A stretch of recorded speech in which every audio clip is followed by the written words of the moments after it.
සුබ දවසක් යාළුවනේ මැද පෙරදිග රැකියාවකට යන්න බලාපොරොත්තු වෙමින් ඉන්න ලංකාවේ ඉන්ටර්විව් කරලා සල්ලි බදලා ගොඩක් අය කලබල වෙලා තියෙනවා.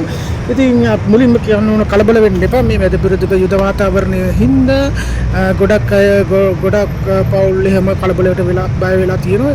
ඉතින් එහෙම තත්ත්වයක් බය වෙන්න හේතුවක් නෑ. ඔයාලා සල්ලි බදලා තියෙනවා නම් ඒ වගේම ඉන්ටර්විව් කරලා ඉවර නම් මැද පෙරදිග රටකට රැකියාවකට යන්න බලාපොරොත්තු ඉන්නව නම් සමහර දින කිහිපයකින් මේ යුද වාතාවරණය තත්ත්වය ඉවර වුණාට පස්සේ ඔයාලට එන්න පුළුවන් වෙයි. ඒ නිසා කිසි දෙයකට බය වෙන්න එපා. මුලින්ම කියන්න ඕන මේ ප්‍රශ්නේ මේ සිවිල් ජනතාව ඉලක්ක කරගෙන ප්‍රහාර එල්ල වෙන එකක් නෙමෙයි මේ මැද පෙරදිග රටවල් වලට. ඒ නිසා ඉරාන යුද්ධ හේතුවෙන් ගොඩක් අය ගොඩක් කලබලයට පත් වෙලා තියෙනවා. ඒ නිසා ඒකට බය වෙන්න එපා. මොකද කටාර් වගේම දුබායි, අබුදාබි, ඕමාන්, සෞදි, එතකොට කුවේට් මේ රටවල් වල රැකියාවට යන්න බලාපොරොත්තු වෙන අය බලාපොරොත්තු සුන් කරගන්න එපා. ඉන්න කිසි ප්‍රශ්නයක් නැහැ මේ මොහොතේ. ඒ වගේම දඬුවට පවතින විවිධ වාතාවරණ තත්ත්වය හේතුවෙන් මේ ගොඩාක් මහානියට ලක් වෙලා තියෙන්නේ ඉස්රායලෙන්. ඒ නිසා මේ මැද පෙරදිග රටකට දාලා රැකියාවට එනවා නම් ඉතින් කලබල වෙන්න එපා. තව දින කිහිපයකින් සමනය වුණාට පස්සේ ඔයාලට එන්න පුළුවන්. ඒ වගේම මේ මොහොතේ අද දෙවනිදා මැද පෙරදිග රටවල් වල ඉන්න අය ලංකාවට යන්න පුළුවන් වෙයි කියලා බයෙන් ඉන්න. ඒ වගේ එහෙම බය වෙන්න හේතුවක් නැහැ. මොකද තව හෙට හෝ අනිද්දා ගුවන් කලාපය විවෘත වුණාට පස්සේ ගොඩක් ගුවන් ගමන් සාමාන්‍ය තත්ත්වයටපත් වේවි. සමහර විට හෙට දිනේ හෝ අද හවස සාමාන්‍ය තත්ත්වයටපත් වේවි. ඒ නිසා ගුවන් ගමන් වල නිරත අයටත් යන්න පුළුවන් වේවි. ඒ නිසා අනවශ්‍ය කලබලයක් ඇති කරගන්න අවශ්‍ය නැහැ. ඒ වගේම කියන්න ඕන සල්ලි බැතලා ඉන්ටර්විව් කරපු අයටත් කලබල වෙන්නත් අවශ්‍ය තත්ත්වයක් නැහැ කියලා.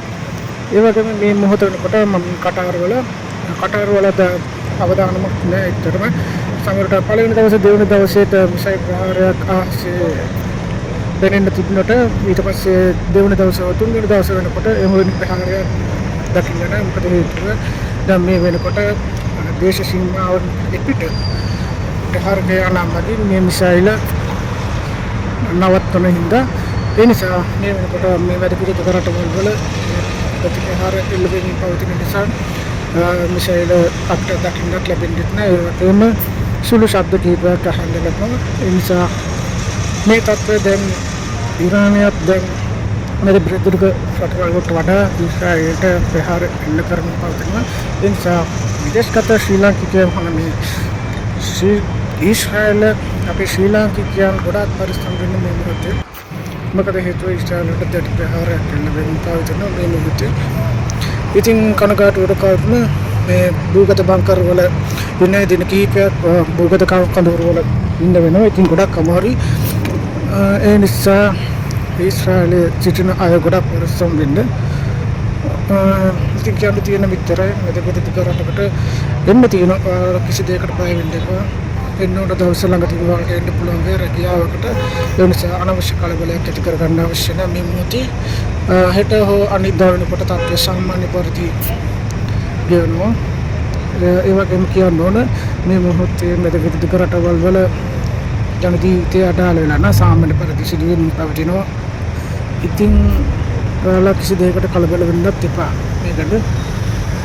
ඉතින් එන්න ඕන රැකියාවට එන්න අනවශ්‍ය කලබලයක් ඇති කරගන්න එපා. ඒ වගේම සමහර සමාජ මාධ්‍ය තුලින් ෆොටෝස් වීඩියෝස් එක කෘත්‍රිමව හදපු ඒවා ප්‍රදර්ශනය කරනවා. ඉතින් ඒක හින්දා අනවශ්‍ය කලබලයක් ඇති කරගන්න එපා. ඒව ගැන විශේෂයෙන් කියන්න ඕනේ සමාජ මාධ්‍ය තුල සංචාරණය වෙන වීඩියෝ සහ ෆොටෝස් ඡායාරූප ගොඩක් ඒවා විකෘති කරලා කෘත්‍රිමව හදපු AI තාක්ෂණයෙන් හදපු ගොඩාක්ම දේවල් තියෙනවා. සමහර ඒවා පැරණි වීඩියෝ පෞද්ගලික ජොනිමාසේ සිදුවෙන බොහෝ සිදුවීම් සහ ගොඩනැගිලි කඩාවැටීම් ඒවා විකෘති කරලා හදලා තියෙනවා. ඒ නිසා සැබෑ තත්ත්වය සම්බන්ධයෙන් ප්‍රමාණවත් තොරතුරු ලබා ගන්න හරි හමන් තුලින් දැනගන්න කියලා කියන බොහෝ පුවත් අපිට දකින්න ලැබෙනවා. ගොඩාක් ඒවා ව්‍යාජ ඒවා. ඒ නිසා කිසි දෙයකට කලබල වෙන්න එපා. ඒ ගැන එහෙනම් කියන්න තියෙන්නේ කලබල වෙන්න එපා. මැද පෙරදිග රටකට එන්න ඉන්න ඔයාලා හැමෝටම අපි සුබ අනාගතයක් ගැන ප්‍රාර්ථනා කරනවා. ඒ වගේම කිසි කලබලයක් නැතුව එන්න බය වෙන්නත් එපා.